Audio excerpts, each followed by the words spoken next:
Hello students.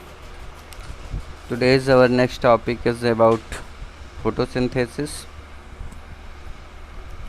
Before starting our session, you know that today's is 15 August 2020.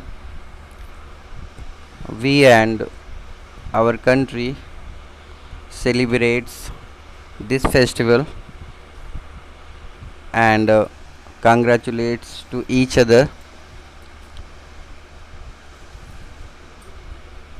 So I and our school, Universal Public School, congratulates to all of you, and I think you all make a goal for this 15 August for achieving and getting good marks. आप सभी को हमारे और हमारे universal public school की तरफ से 15 अगस्त की ढेर सारी शुभकामनाएं। और इस 15 अगस्त पर आप सभी को ये कसम खानी है, एक लक्ष्य बनाना है, एक गोल फिट करना है कि जो बोर्ड एग्ज़ाम हम लोग देंगे उसमें हमारा जो गोल होगा वो बहुत ही अच्छा होगा और हम सभी जो है अच्छे मार्क्स से जो है इस कोरोना काल में भी अपना नाम मेरिट लिस्ट की हाई से हाई लिस्ट में जो है ले कर के जाएंगे। आप सभी को फिर से हमारी शुभकामनाएं। आई थिंक कि आपने इससे पहले का जो होमवर्क था वो कंप्लीट कर लिया होगा, और अगर आप लोगों ने प्रैक्टिकल कंप्लीट किया है 6.1 एक्टिविटी तो हमें बताइएगा ज़रूर कि जो इसमें बताया गया है उसका रिज़ल्ट क्या निकला। चलिए आगे अपना सेशन स्टार्ट करते हैं। Now let us study how the plants obtain carbon dioxide. In class 9th we have talked about stomata, which are tiny pores present on the surface of the leaves. Massive amounts of gases exchange take place in the leaves through these pores for the purpose of photosynthesis, but it is important to note here that exchange of gases occurs across the surface of stem. आप सभी ने class 9th में और इससे पहले की classes में पढ़ा है कि प्लांट्स कैसे जो है गैसेस एक्सचेंजिंग का काम करते हैं और किस प्रकार से कार्बन डाइऑक्साइड्स को अपने फूड के लिए यूज़ करते हैं। आप सभी को पता है कि अधिकांश रूप से जो गैसेस होती हैं उनका जो बदलना होता है, उनका जो एक्सचेंजिंग पोर्शन होता है वो सभी का सभी जो है स्टोमेटा पोर्स की हेल्प से होता है। But it is important to note here that exchange of gases occurs across the surface of stems, roots and leaves as well. और यहाँ पर और भी जानने वाली बात है कि इसके अलावा आपके गैसेस जो है हो करके जाती हैं कहाँ कहाँ से, स्टेम्स से, रूट्स से और एज वेल एज आपका लीव्स से भी होकर के जाती हैं। Since large amount of water can also be lost through these stomata, the plants close these pores when it does not need carbon dioxide for photosynthesis. और आप जानते हैं कि अगर स्टोमेटल पोर अधिकांश रूप से ओपन होते हैं जब, तो उस समय जो आपका वाटर है वो बड़ी मात्रा में जो है स्पेंड होता है, खर्च होता है। इसलिए अगर हमें कार्बन डाइऑक्साइड की आवश्यकता प्लांट्स को नहीं होती है तो जो है वो पोर अपने क्लोज कर लेती हैं। The opening and closing of the pores is a function of the guard cells. तो ये जो गॉड सेल्स होते हैं आपके, 2 गॉड सेल्स मिल करके एक स्टोमेटा का निर्माण करती हैं। तो जो ओपनिंग और क्लोजिंग का प्रोसेस होता है वो आपकी गॉड सेल्स के द्वारा ही होता है। The guard cells swell when water flows into them. जब वाटर जो है फ्लो होता है इस स्टोमेटा के अंदर, तब ये क्या होती हैं, स्वेल हो जाती, मतलब फूल जाती हैं। causing the stomatal pores to open. Similarly, the pore close if the gall cell shrinks। और जब वाटर इसमें से श्रिंक हो जाता है, निकल जाता है, इवापोरेट हो जाता है, तो ये क्या होती हैं, क्लोज कंडीशंस में जो है आ जाती हैं। आप देखिए फिगर 6.3 में आपका एक ओपन स्टोमेटा दिखाया गया है और सेकंड जो है क्लोज स्टोमेटा दिखाया गया है।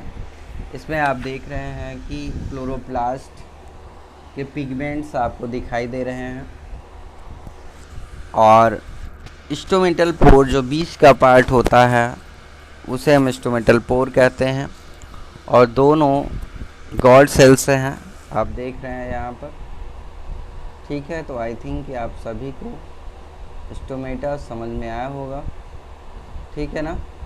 तो based on the 2 activities performed above can be designed an experiment to demonstrate the sunlight is essential for photosynthesis। और आपकी जो एक नेक्स्ट एक्टिविटी है 6.2, इसमें भी आपका जो है बताया गया है कि आपको क्या करना है, 2 पॉटेड प्लांट्स लेना है सेम साइज़ के और इसको 3 दिनों के लिए डार्क रूम में रख देना है, समझ रहे हैं ना। फिर इसके बाद क्या करना है, ग्लास की जो प्लेट है उसमें जो है रख देनी है या ढक देना है उसको, और उसके बाद एक वॉच ग्लास होगा जिसमें पोटेशियम हाइड्रोक्साइड जो है वो रख दी जाएगी, ठीक है। तो आपको यहाँ पर ये देखना है कि जो पोटेशियम हाइड्रोक्साइड है ये क्या जो है कार्बन डाइऑक्साइड्स को अब्जॉर्ब कर पाती है या नहीं। उसके लिए हम क्या करेंगे, दोनों प्लांट्स को कवर कर देंगे बेल जार से, जैसा कि आपको फिगर 6.4 में दिखाया गया है। और उसके बाद क्या करेंगे, हम वैसलीन को जो है यूज़ करेंगे इसके बॉटम में, मतलब तली में जहाँ पे जार हमारा रखा होगा उसको एकदम से क्या करने के लिए, क्लोज़ करने के लिए, ताकि जो है कोई भी एयर की मात्रा जो उसके अंदर एंट्री ना कर पाए। उसके बाद क्या करना है, हमें इसको सनलाइट में रख देना है 2 आवर्स के लिए। फिर क्या करना है, एक लीफ को आपको तोड़ना है दोनों प्लांट से और इसमें जो है स्टार्च की प्रेजेंटेशंस को क्या करना है, चेक करना है।